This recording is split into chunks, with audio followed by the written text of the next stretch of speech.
ډېر خلک دلته به بل څیز کې خطا کېږي ادای چې پلار یو څلور زامني او پلار یو قرباني وکړي او بیا پیسې د څلورو بچو نه راوالي راتن کړي قرباني عیسی یو ونیسي په میخه کې او پیسې د څلورو بچو نه راوالي او سوه سره خپلې کې پنځه د دم قرباني ونه شوه هغه نور یې غرق کړله د هغه نورو قرباني ونه شوه قرباني چې کومه عیسی نیسي دا به د یو کس دی په شریکه په دوو کسو به یو عیسی نه نیسي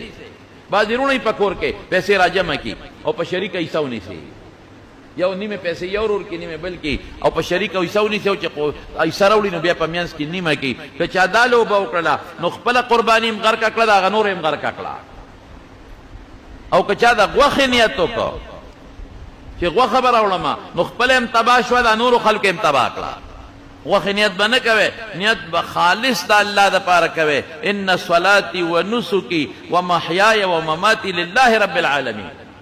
نیت به خالص دی چې د الله د رضا دپاره زه دا ذبح کومه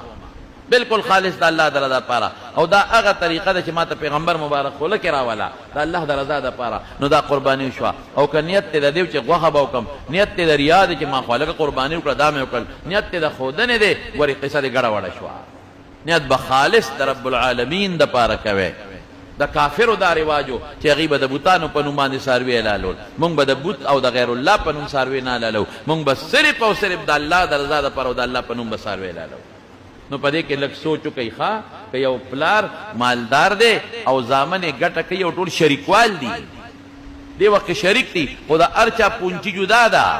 سبا ټول بیلیږي نو هر یو وایي چې دا خو زما حصه ده دا به بیلو پلار ورته وایي چې ټوله راوړی ما سره به پرته یي زه به اختیارمند یم زه به لګوم زه به سبزي غوښه راوړم او که سبا تاسو بیلېدی خپله خپله حصه به در کوم نو ګورې بیا چې د هر یو دوی حصه ৭۶,۰۰۰ روپۍ ته شپږ او یو ته ورسېده هر یو بچې به قرباني کوي چې بالغان دي په نابالغه نشته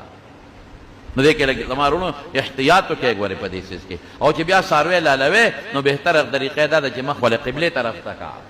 او لاس پې وله وتړه څاروي سره به هم ظلم نه کوې چاړه به ورته ښه مضبوطه تېره کې او په ښي لاس باندې یا په خپله او یا هغه قصاب به وکیل که چې ته زموږ د طرف نه د پنځو شپږو د طرف نه ته وکیل شوې او ته زموږ د طرف نه څاروی لال کا او یا دا یو زوی چې ورته ولاړ دی دا وکیل کا یا پلار د ټولو طرف نه دی وکیل شي چې دی حلالومه او چاړه به ښه مضبوطه راکاږې او زر به چاړه راکاږې چې څاروي زر دمه شي او په اسانه حلال شي او څه به وی د حلالولو په وخت کې بسم الله والله اکبر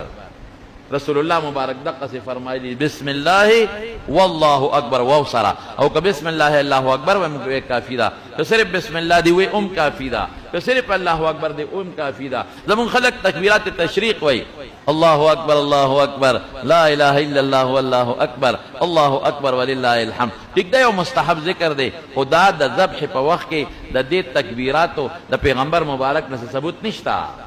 ٹھیک ده کدی اوه نو ذبح دی اوشوا قربانی دی اوشولا ولیکن د ذبح په وخت کې بسم الله والله اکبر دا وایه